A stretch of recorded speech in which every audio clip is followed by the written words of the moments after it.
आगे श्रीमद् वाल्मीकि रामायण के युद्ध कांड में रावण का सारथी को फटकारना और सारथी का अपने उत्तर से रावण को संतुष्ट करके उसके रथ को रणभूमि में वापस पहुंचाने के बारे में बताया गया है। सातु मोहात संस्क्रुधा कृतांत बल चोदितः क्रोध संरक्त नयनो रावणः सूत ब्रवीत। रावण काल की शक्ति से प्रेरित हो रहा था, अतः मोहवश अत्यंत कुपित हो क्रोध से लाल आंखें करके अपने सारथी से बोला, दुर्बुद्धे, क्या तूने मुझे पराक्रम शून्य, असमर्थ, पुरुषार्थ शून्य, डरपोक, ओछा, धैर्यहीन, निस्तेज, माया रहित और अस्त्रों के ज्ञान से वंचित समझ रखा है, जो मेरी अवहेलना करके तुम अपनी बुद्धि से मनमाना काम कर रहा है। मेरा अभिप्राय यह है कि यह जाने बिना ही कि मेरी अवहेलना करके तू किस लिए शत्रु के सामने से मेरा यह रथ हटा लाया। अनार्य, आज तूने मेरे चिरकाल से अर्जित यश, पराक्रम, तेज, विश्वास का पर पानी फेर दिया। मेरे शत्रु का बल पराक्रम विख्यात है, उसे अपने बल विक्रम द्वारा संतुष्ट करना मेरे लिए उचित है, और मैं युद्ध का लोभी हूँ, तो तूने रथ हटाकर शत्रु की दृष्टि में मुझे कायर सिद्ध कर दिया। दुर्मते, यदि तू इस रथ को मोहवश किसी तरह इस शत्रु के सामने नहीं ले जाता तो मेरा यह अनुमान सत्य है कि शत्रु ने तुझे घूस देकर फोड़ दिया है। हित चाहने वाले मित्र का यह काम नहीं है कि तूने जो कार्य किया है वह शत्रुओं के करने के योग्य है। यदि तू मेरा साथ बहुत दिनों से दे रहा है, और यदि मेरे गुणों का तुझे स्मरण है, तो मेरे रथ को शीघ्र लौटा चल। कहीं ऐसा न हो कि मेरा शत्रु भाग जाए। यद्यपि सारथी की बुद्धि में रावण के लिए हित की भावना थी, तथापि उस मूर्ख ने जब उससे ऐसी कठोर बात कही, तब सारथी ने बड़ी विनय के साथ हितकर वचन कहा, महाराज, मैं डरा नहीं हूँ, मेरा विवेक भी नष्ट नहीं हुआ है, ना मुझे शत्रु ने बहकाया है, मैं असावधान भी नहीं हूँ, आपका मेरे प्रति स्नेह भी कम नहीं हुआ है, तथा आपने जो मेरा सत्कार किया है उससे भी मैं कभी भूला नहीं हूँ। मैं सदा आपका हित चाहता हूँ और आपके यश की रक्षा के लिए यत्नशील रहता हूँ। मेरा हृदय आपके प्रति स्नेह से आर्द्र है। इस कार्य से आपका हित होगा, यही सोचकर मैंने इसे किया है, भले ही यह आपको प्रिय लगा हो। महाराज, मैं आपके प्रिय और हित में तत्पर रहने वाला हूँ, अतः इस कार्य के लिए आप किसी ओछे और अनार्य पुरुष की भांति मुझ पर दोषारोपण न करें। जैसे चंद्रोदय के कारण बढ़ा हुआ समुद्र का जल नदी के वेग को पीछे लौटा देता है, उसी प्रकार मैंने जिस कारण आपके रथ को युद्ध भूमि से पीछे हटाया उसे बता रहा हूँ। शून्य। यदि उस समय मैं यह समझता था कि आप महान युद्ध के कारण थक गए हैं, शत्रु के अपेक्षा मैंने आपकी प्रबलता नहीं देखी। आप में भी अधिक पराक्रम नहीं पाया। मेरे घोड़े भी रथ को खींचते खींचते थक गए थे, इनके पांव लड़खड़ा रहे थे, ये धूप से पीड़ित हो वर्षा की मार से गौओं के समान दुखी हो गए थे। साथ ही इस समय मेरे सामने जो लक्षण प्रकट हो रहे हैं, वे यदि सफल हुए तो हमें उसमें अपना मंगल ही दिखाई देता है। सारथी को देश काल शुभाशुभ लक्षणों का, रथी की चेष्टाओं का, अनुत्साह खेद का तथा बलाबल का भी ज्ञान रखना चाहिए। धरती के ऊंचे नीचे सम विषम स्थान हो, उनकी भी जानकारी रखनी चाहिए। युद्ध का उपयुक्त अवसर कब होगा, इसे जानना और शत्रु की दुर्बलता पर दृष्टि रखना चाहिए। शत्रु के पास जाने, दूर हटने, युद्ध में स्थिर रहने तथा युद्ध भूमि से अलग हो जाने के उपयुक्त अवसर कब आता है, इन सब बातों को समझकर रथ पर बैठे हुए सारथी का कर्तव्य है। आपको तथा इन रथ के घोड़ों को थोड़ी देर तक विश्राम देने और खेद दूर करने के लिए मैंने यह कार्य किया है, सर्वथा उचित है। वीर प्रभो, मैंने मनमानी करने के लिए नहीं, स्वामी की स्नेहवश उनकी रक्षा के लिए तथा रथ को दूर हटाया है। शत्रुसूदन वीर, अब आज्ञा दीजिए। आप ठीक समझकर जो कुछ भी कहेंगे, मैं अपने मन में आपके ऋण से उऋण होने की भावना रखकर करूँगा। सारथी के कथन से रावण बहुत संतुष्ट हुआ और नाना प्रकार से उसकी सराहना करके युद्ध के लिए लोलुप होकर बोला, सूत, अब तुम इस रथ को शीघ्र राम के सामने ले चलो। रावण सवर में शत्रुओं को मारे बिना घर नहीं लौटेगा। ऐसा कहकर राक्षस राज रावण ने सारथी को पुरस्कार के रूप में अपने हाथ से एक सुंदर आभूषण उतार दे दिया, और रावण का आदेश सुनकर सारथी ने पुनः रथ को लौटाया। रावण की आज्ञा से प्रेरित हो सारथी ने तुरंत ही अपने घोड़े हाँके। फिर तो राक्षस राज का वह विशाल रथ क्षण भर में युद्ध के मुहाने पर श्री रामचंद्र जी के नजदीक जा पहुंचा। उधर श्री राम जी युद्ध से थककर चिंता करते हुए रणभूमि में खड़े थे। इतने में ही रावण भी युद्ध के लिए उनके सामने उपस्थित हो गया। यह देख भगवान अगस्त्य मुनि, जो देवताओं के साथ युद्ध देखने के लिए आए थे, श्री राम जी के पास जाकर बोले, सबके हृदय में रमण करने वाले महाबाहु राम, यह सनातन गोपनीय स्त्रोत सुनो। वत्स, इसके जप से तुम युद्ध में अपने समस्त शत्रुओं पर विजय पा जाओगे। इस गोपनीय स्तोत्र का नाम है आदित्य हृदय। यह परम पवित्र, संपूर्ण शत्रुओं का नाश करने वाला है। इसके जाप से सदा विजय प्राप्त होती है। यह नित्य अक्षय परम कल्याण में स्त्रोत है, संपूर्ण मंगलों का भी मंगल है। जब इससे सब पापों का नाश हो जाता है। यह चिंता शोक को मिटाने तथा आयु को बढ़ाने वाला उत्तम साधन है। भगवान सूर्य अपनी अनंत किरणों से सुशोभित हैं। ये नित्य उदय होने वाले देवता और असुरों को नमस्कृत विवस्वान नाम से प्रसिद्ध प्रभा का विस्तार करने वाले भास्कर तथा संसार के स्वामी हैं। तुम इनका पूजन करो।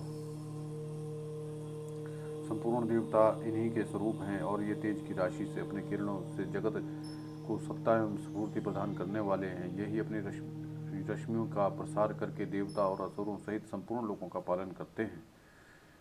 यही ब्रह्मा, विष्णु, शिव, स्कंद, प्रजापति, इंद्र, कुबेर, काल, यम, चंद्रमा, वरुण, पितर, वसु, साध्य, अश्विनी कुमार, मरुदगण, मनु, वायु, अग्नि, प्राण, प्रजा, ऋतुओं को प्रकट करने वाले तथा प्रभा की पुंज हैं। इन्हीं के नाम आदित्य, सविता, सूर्य, उषा, स्वर्ण, स्त्रिश, भानु, दिवाकर, हरिदश्व, सप्तसती, सहस्त्रार्ची, मारीचिमान, तिथ्योनमंथन, शंभु, त्वष्टा, मार्तंटक, अंशुमान, हिरण्यार्गर्भ, शिशिर, तपन, अहस्कर, रवि, अग्निगर्भ, अदितिपुत्र, शंख, शिशिरनाशन, व्योमनाथ, तमोभेदी, ऋषक, यजु, सामवेद के पारगामी, धनवृष्टि, अपामित्र, विंध्यविधि, प्लवंग, आतपी, मंगली, मृत्यु, पिंगल, सर्वतापन, कवि, विश्व, महातेजस्वी, रक्त, सर्व, भो, भद्व, नक्षत्र, ग्रह, तारों के स्वामी, विश्व भाजन, तपस्वियों में भी अति तेजस्वी, द्वादश आत्मा, आपको नमस्कार है। पूर्व गिरि उद्याचल तथा पश्चिम गिरि अस्ताचल के रूप में आपको नमस्कार है। ज्योतिर्गणों के स्वामी तथा तिथि तथा दिन के अधिपति, आपको प्रणाम है। आप जय स्वरूप तथा विजय और कल्याण के दाता हैं। आपके रथ में हरे रंग के घोड़े जुते रहते हैं। आपको बारंबार नमस्कार है। सहस्त्रों किरणों से सुशोभित भगवान सूर्य, आपको बारंबार प्रणाम है। आप अदिति के पुत्र होने के कारण आदित्य नाम से प्रसिद्ध हैं। आपको नमस्कार है। उग्र, वीर और सारंग सूर्यदेव को नमस्कार है। कमलों को विकसित करने वाले प्रचंड तेजधारी मार्तंड को प्रणाम है। परात्पर रूप में आप ब्रह्मा, शिव और विष्णु के भी स्वामी हैं। सूर्य आपकी संज्ञा है। यह सूर्यमंडल आपका तेज है। आप प्रकाश से परिपूर्ण है। आपको स्वाहा कर देने वाली अग्नि आपका ही स्वरूप है। आप रौद्र रूप धारण करने वाले, आपको नमस्कार है। आपका ज्ञान, अंधकार के नाश, जड़ता, शीतल और के निवारक और शत्रुओं का नाश करने वाले, आपका स्वरूप अप्रमेय है। आप कृतघ्नों का नाश करने वाले, संपूर्ण ज्योतियों के स्वामी तथा देव स्वरूप है। आपको नमस्कार है। आपकी प्रभा तपाए हुए स्वर्ण के समान, आप हरि और विश्वकर्मा हैं। तम के नाशक, प्रकाश स्वरूप और जगत के साक्षी हैं। आपको नमस्कार है। रघुनंदन, ये भगवान सूर्य ही संपूर्ण भूतों का संहार, सृष्टि, पालन करते हैं। ये ही अपनी किरणों से गर्मी पहुंचाते और वर्षा करते हैं। यही सब भूतों में अंतर्यामी रूप से स्थित होकर उनके सो जाने तक भी जागते रहते हैं। यही अग्निहोत्र तथा अग्निहोत्री पुरुषों के मिलने वाले फल हैं। यज्ञ में भाग ग्रहण करने वाले देवता, यज्ञ और यज्ञों के फल भी यही हैं। संपूर्ण लोकों में जितनी क्रियाएं होती हैं, उन सब का फल देने में ये ही पूर्ण समर्थ हैं। राघव, विपत्ति में, कष्ट में, दुर्गम मार्ग में तथा और किसी के भय के अवसर पर जो पुरुष इन सब सूर्यदेव का कीर्तन करता है, उसे दुख नहीं भोगना पड़ता। इसलिए तुम एकाग्रचित हो इन देवादिदेव जगदीश्वर की पूजा करो। इस आदित्य हृदय का 3 बार जप करने से तुम युद्ध में विजय पाओगे। महाभाव, तुम इसी क्षण रावण का वध कर सकोगे। यह कहकर अगस्त्य जी जैसे आए थे उसी प्रकार चले गए।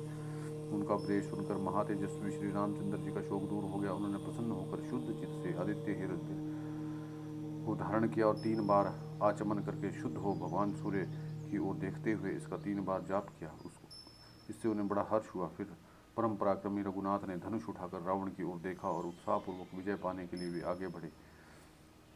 उन्होंने पूरा यत्न करके रावण का वध का निश्चय कर लिया।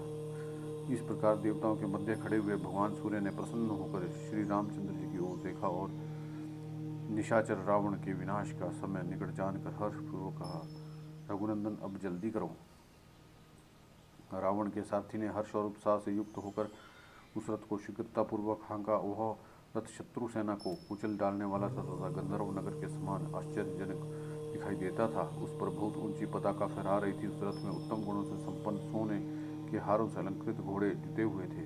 रथ के भीतर युद्ध की आवश्यक सामग्री भरी पड़ी थी। उस रथ ने ध्वजा पताकाओं की माला सी पहन रखी थी। वह आकाश को अपना ग्रास बनाता हुआ सा जान पड़ता था। वसुंधरा को अपनी घर घर ध्वनि से निनादित कर रहा था। वह शत्रुओं की सेना का नाशक और सेना के योद्धाओं का हर्ष बढ़ाने वाला था। नरराज श्री राम जी ने सहसा वहां आते हुए विशाल ध्वजा से अलंकृत और घोर घरघर ध्वनि से युक्त राक्षस राज रावण के उस रथ को देखा। उसमें काले रंग के घोड़े जुते हुए थे। उसकी कांति बड़ी भयंकर थी। वह आकाश में प्रकाशित होने वाले सूर्य तुल्य तेजस्वी विमान के समान दृष्टिगोचर होता था। उस पर फहराती हुई पताकाएं विद्युत के समान जान पड़ती थी। वहां जो रावण का धनुष था उसके द्वारा वह रथ इंद्रधनुष की छटा सा छिटकता था और बाणों की धारावाहिक वृष्टि करता था।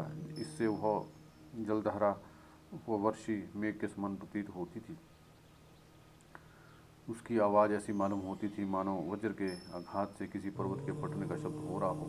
मेघ के समान प्रतीत होने वाले शत्रु के उस रथ को आता देख श्री रामचंद्र जी ने बड़े वेग से अपने धनुष पर की टंकार दी और उसी समय वह धनुष तृतीया के चंद्रमा के जैसा दिखाई देता था। श्री राम ने इंद्र सारथी माताली से कहा, मातले देखो, मेरा शत्रु रावण का रथ बड़े वेग से आ रहा है। रावण जिस प्रकार प्रदक्षिणा भाव से महान वेग के साथ पुनः आ रहा है उससे जान पड़ता है कि इसने समरभूमि में अपने वध का निश्चय कर लिया है। अतः तुम सावधान हो जाओ, शत्रु के रथ की ओर बढ़ो। जैसे हवा उमड़ते हुए बादलों के छिन भिन कर डालती है, उसी प्रकार आज मैं शत्रु के रथ का विध्वंस करना चाहता हूँ। भय और घबराहट छोड़कर मन और नेत्रों को स्थिर रखते हुए घोड़ों की बागडोर काबू रखो और रथ को तेज चलाओ। तुम देर राज इंद्र का रथ हाँकने का अभ्यास है, अतः तुमको कुछ सीखने की आवश्यकता नहीं है। मैं एकाग्रचित्त होकर युद्ध करना चाहता हूँ, इसलिए तुम्हारा कर्तव्य का स्मरण करा रहा हूँ, तुम्हें शिक्षा नहीं देता हूँ। श्री रामचंद्र जी के वचन से देवताओं के श्रेष्ठ सारथी मातली को बड़ा संतोष हुआ और उन्होंने रावण के विशाल रथ को दाहिने रखते हुए अपने रथ को आगे बढ़ाया और उसके पहिए से इतनी धूल उड़ी कि रावण उसे देखकर कांप उठा। इससे दशमुख रावण को बड़ा क्रोध हुआ और वो लाल आंखें फाड़ कर देखता हुआ रथ के सामने श्री राम पर बाणों की वृष्टि करने लगा। उसके इस आक्रमण से श्री रामचंद्र जी को बड़ा क्रोध हुआ। फिर रोष के साथ ही धैर्य धारण करके युद्ध स्थल में उन्होंने इंद्र का धनुष हाथ में लिया जो बड़ा ही वेगशाली था। साथ ही सूर्य की किरणों के समान प्रकाशित होने वाले महान वेगशाली बाण भी ग्रहण किए। तत्पश्चात एक दूसरे की वध की इच्छा रखते हुए श्री राम और रावण दोनों में बड़ा भारी युद्ध आरंभ हुआ। दोनों तरफ से भरे हुए दोनों सिंहों के समान आमने सामने डटे हुए थे। उस समय रावण की विनाश की इच्छा रखने वाले देवता, गंधर्व, सिद्ध, महर्षि दोनों के द्वैत युद्ध को देखने के लिए वहां एकत्रित हो गए। उस युद्ध के समय ऐसा भयंकर उत्पात होने लगे जो रोंगटे खड़े कर देने वाले थे। उनके रावण के विनाश और श्री रामचंद्र जी के अभ्युदय की सूचना मिलती थी। मेघ रावण के रथ पर रक्त की वर्षा करने लगे और बड़े वेग से उठे हुए बवंडर उनकी वामवर्त परिक्रमा करने लगे। जिस मार्ग से रावण का रथ जाता था उसी ओर आकाश में मंडराता हुआ गिद्धों का महान समुदाय दौड़ आता था। असमय ही जपा के फूल की सी लाल रंग वाली संध्या से आवृत हुई लंकापुरी की भूमि दिन में भी जलती हुई सी दिखाई देती थी। रावण के सामने वज्रपात की सी गड़गड़ाहट और भारी आवाज़ के साथ बड़ी बड़ी उल्काएं गिरने लगी जो उसके अहित की कोई सूचना दे रही थी। उन उत्पातों ने राक्षसों को विशाल में डाल दिया। रावण जहाँ जहाँ जाता वहाँ वहाँ की भूमि डोलने लगती थी। प्रहार करते हुए राक्षसों की भुजाएं ऐसी निकम्मी हो गई थी मानो किन्हीं ने उन्हें पकड़ लिया हो। रावण के आगे पड़ी हुई सूर्य देव की किरणें पर्वतीय धातुओं के समान लाल, पीले, सफेद और काले रंग की दिखाई देती थी। रावण के रोष वेश से पूर्ण मुख की ओर देखती हुई अपनी अपनी मुखों से आग उगलती हुई गिदड़ियाँ अमंगल सूचक बोली बोलती थी और उनके पीछे झुंड के झुंड गिद्ध मंडराते चलते थे। रणभूमि में धूल उड़ाती वायु राक्षस राज रावण की आंखें बंद करती हुई प्रतिकूल दिशा की ओर बह रही थी। उसकी सेना पर सब ओर से बिना बादल के दुस्सह एवं कठोर आवाज के साथ भयानक बिजलियां गिरी। समस्त दिशाएं और विदिशाएं अंधकार से आच्छन्न हो गई। धूल से बड़ी भारी वर्षा के कारण आकाश दिखाई देना कठिन हो गया। भयानक आवाज करने वाले सैकड़ों दारुण सारिकाएं आपस में घोर कला करते हुए रावण के रथ पर गिर पड़ती थी। उसके घोड़े अपने जगन स्थान से आग की चिंगारी और नेत्रों से आंसू बहा रहे थे। इस प्रकार वे एक ही साथ आग और पानी दोनों प्रकट करते थे। इस तरह बहुत से दारुण एवं भयंकर उत्पात प्रकट हुए जो रावण के विनाश की सूचना दे रहे थे। श्री राम जी के सामने अनेक शगुन प्रकट हुए जो सब ओर से शुभ, मंगलमय और विजय के सूचक थे। श्री रघुनाथ जी अपनी विजय की सूचना देने वाले इन शुभ शगुनों को देखकर बड़े प्रसन्न हुए और उन्होंने रावण को मरा हुआ ही समझा। शगुनों का ज्ञाता भगवान श्री राम रणभूमि में अपने को प्राप्त होने वाले शुभ शगुनों की अवलोकन करके बड़े हर्ष और परम संतोष का अनुभव करने लगे और उन्होंने युद्ध में अधिक पराक्रम प्रकट किया। तदनंतर श्री राम और रावण में अत्यंत क्रूरतापूर्वक महान द्वैरथ युद्ध आरंभ हुआ जो समस्त लोगों के लिए भयंकर था। उस समय राक्षस और वानरों की विशाल सेनाएं हाथों में हथियार रहने पर भी निश्चेष्ट खड़ी थी। कोई किसी पर प्रहार नहीं करता था। मनुष्य और निशाचर दोनों वीरों को बलपूर्वक युद्ध करते देख सबके हृदय उन्हीं की ओर खींच गए अतः सभी बड़े आश्चर्य में पड़ गए। दोनों ओर सेनाओं के हाथों में नाना प्रकार के अस्त्र शस्त्र विद्यमान थे और उनके हाथ युद्ध के लिए व्यग्र थे। तथापि उस अद्भुत संग्राम को देखकर उनकी बुद्धि आश्चर्यचकित हो चुकी, इसलिए वे चुपचाप खड़े थे, एक दूसरे पर प्रहार नहीं करते थे। राक्षस रावण की ओर देख रहे थे और वानर रघुनाथ जी की ओर। उन सब के नेत्र विस्मित थे अतः निस्तब्ध खड़ी रहने के कारण उभय पक्ष की सेनाएं चित्रलिखित सी जान पड़ती थी। श्री राम और रावण दोनों ने वहां प्रकट होने वाले निमित्तों को देखकर उनके भावों का फल का विचार करके युद्ध विषयक विचारों को स्थिर कर लिया था। उन दोनों में से एक दूसरे के प्रति अमर्ष का भाव दृढ़ हो गया, इसलिए दोनों निर्भय होकर युद्ध करने लगे। श्री रामचंद्र जी को विश्वास था कि मेरी ही जीत होगी और रावण को भी यह निश्चय हो गया था कि मुझे अवश्य ही मरना होगा। अतः दोनों युद्ध में अपना सारा पराक्रम प्रकट करके दिखाने लगे। उस समय पराक्रमी दशानंद ने क्रोधपूर्वक बाणों का संधान करके श्री रघुनाथ जी के रथ पर फहराती हुई ध्वजा को निशाना बनाकर उन बाणों को छोड़ दिया, परंतु चलाए हुए वे बाण इंद्र के रथ की ध्वजा तक ना पहुंच सके, केवल रथ शक्ति को छूते हुए धरती पर गिर पड़े। तब महाबली श्री रामचंद्र ने भी कुपित होकर अपने धनुष को खींचा और मन ही मन रावण के कृत्य का बदला चुकाने और उसके ध्वज को काटकर गिराने का विचार किया। रावण के ध्वज को लक्ष्य करके उन्होंने विशाल सर्प के समान असह्य और तेज से प्रज्वलित तीखा बाण छोड़ दिया। तेजस्वी श्री राम ने उस ध्वज की ओर अपना निशाना साध कर अपना सायक चलाया और दशानंद के उस ध्वज को काटकर पृथ्वी में समा गया। रावण के ध्वज का रथ का वह ध्वज कटकर पृथ्वी पर गिर पड़ा और ध्वज का विध्वंस हुआ देख महाबली रावण क्रोध से जल उठा और अमर्ष के कारण विपक्षी को जलाता हुआ सा जान पड़ा, जो रोष के वशीभूत होकर बाणों की वर्षा करने लगा। रावण ने अपने तेजस्वी बाणों से श्री रामचंद्र जी के घोड़ों को घायल करना आरंभ किया, परंतु वे घोड़े दिव्य थे, इसलिए ना तो लड़खड़ाए और ना ही स्थान से विचलित हुए। वे पूर्वक स्वस्थ चित्त बने रहे, मानो उन पर कमल की नालों से प्रहार किया गया हो। उन घोड़ों का घबराहट में ना देख रावण का क्रोध और भी बढ़ गया और पुनः बाणों की वर्षा करने लगा। गदा, चक्कर, परिघ, मूसल, पर्वत शिखर, वृक्ष, शूल, फर से माया निर्मित अन्य शस्त्रों से वृष्टि करने लगा। उसका हृदय में थकावट का अनुभव न करके सहस्त्रों बाण छोड़े। युद्ध स्थल में अनेक शस्त्रों से वह बड़ी विशाल वर्षा भयानक, तुमुल, त्रास्त जनक और भयंकर कोलाहल से पूर्ण थी। वह शस्त्र वर्षा श्री राम जी के रथ को छोड़कर सब और वानर सेना के ऊपर पड़ने लगी। दशमुख रावण ने प्राणों का मोह छोड़कर बाणों का प्रयोग किया और सहायकों से वहाँ के आकाश को ठसाठस भर दिया।